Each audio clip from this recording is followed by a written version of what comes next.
Hello guys, मैं पवन और बहुत बहुत आप सबका मुझसे जुड़ने के लिए। और मैं बताऊं कि मैं इंडिया से हूं और इंडिया में भी मैं उत्तर प्रदेश से हूं। और उत्तर प्रदेश में भी मैं स्पेशली लखनऊ से बिलोंग करता हूं। और मैंने अपना बी फॉर्म और M pharm Mahatma Jyotiba Phule Rohilkhand university Bareilly से किया है। उसके बाद मैंने पीएचडी में enrolment CSIR central drug research institute से लिया।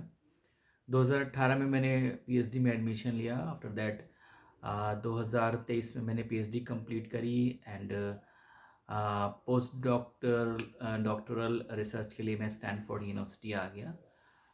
मेरे हिसाब से मेरा जो ओवरऑल एक्सपीरियंस है बहुत अच्छा एक्सपीरियंस है। स्टैनफोर्ड बहुत अच्छी यूनिवर्सिटी है इन्वायरमेंट के मामले में।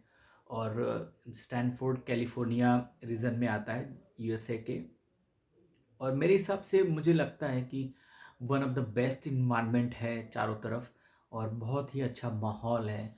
मैं सभी लोगों से ये गुजारिश करूँगा जो पीएचडी कर रहे हैं इंडिया से, अगर वो चाहते हैं कि यूएस में आना, तो कभी भी ये नेगेटिव थॉट्स कभी मत लाएं कि मेरा इंडिया की में ही रह के पोस्ट डॉक करने का विचार है। वो इंडिया से भी कर सकते हैं और इंडिया के अलावा वो एब्रॉड भी देख सकते हैं और एब्रॉड में भी वो टॉप मोस्ट यूनिवर्सिटीज़ में भी अप्लाई करना शुरू करें। क्योंकि जब मैं अप्लाई कर रहा था तो मेरे दिमाग में भी बहुत सारा ख्याल था कि मेरा टॉप 5 यूनिवर्सिटीज़ में तो होना इम्पॉसिबल है।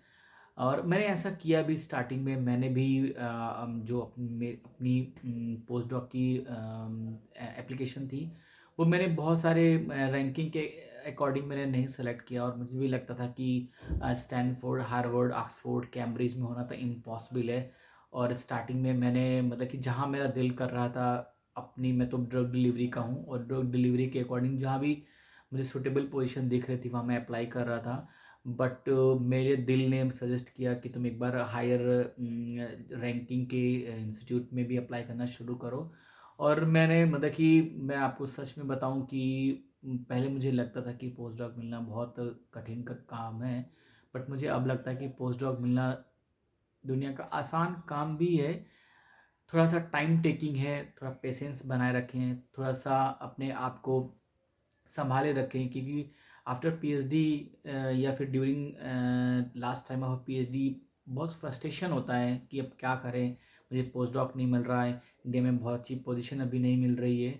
तो हाँ, ये है कि थेसिस सबमिट करने के बाद ही बहुत अच्छे आपको रिस्पॉन्स आना शुरू होंगे। तो मेरी तो आप सबसे रिक्वेस्ट है, मेरी गुजारिश है कि स्टूडेंट लाइफ बहुत सारी एंग्जाइटी होती है, बहुत सारे डाउट्स होते हैं, उनको धीरे धीरे शट आउट करें। और पेशेंस बनाए रखने से और तुम्हारा हार्ड वर्क, तुम्हें कहाँ तक हार्ड वर्क करोगे और मतलब कि रेगुलर प्रैक्टिस करते रहोगे कि नहीं मुझे इतने मेल्स रोज़ भेजने हैं, तो मुझे नहीं लगता कि आपको कोई परेशानी आएगी। और मैं बोल दूं कि मैं ये कह सकता हूँ, मुझे कहने में कोई गुरेज नहीं है कि हो सकता है कि मैं आप जो भी मुझे सुन रहा हूँ, मैं उनसे स्टडी के मामले में बहुत पीछे हूँ और मेरा बैकग्राउंड भी पूरा हिंदी मीडियम रहा है। आफ्टर इंटर के बाद मैंने B pharm, M pharm and PhD ये सब तो इंग्लिश में किया है। और मेरा जो 10+2 10th ये सब हिंदी मीडियम से रहा है। तो मुझे लगता है कि मैं ऑन एवरेज बहुत ही एवरेज स्टूडेंट रहा हूँ।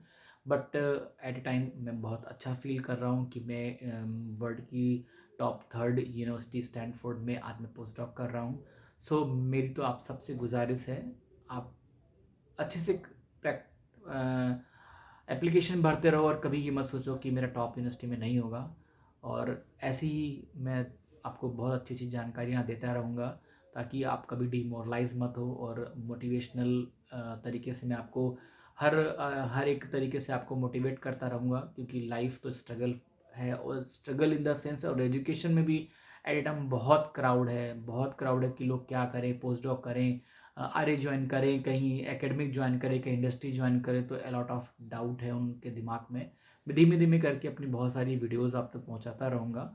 और ये है कि हम एजुकेशन के ही बिहाफ पे कहीं अप्रोच कर सकते हैं। हम सारे स्टूडेंट्स का एक एजुकेशन ही है जो हमें बहुत ऊंचाई तक ले जा सकता है। तो मैं सबसे गुजारिश करूँगा कि हमेशा अच्छी पढ़ाई पे ध्यान दें और हमेशा एक टारगेट लेकर चलें, क्योंकि बिना टारगेट के मुझे नहीं लगता कि बहुत सारी चीज़ें आसान होती हैं।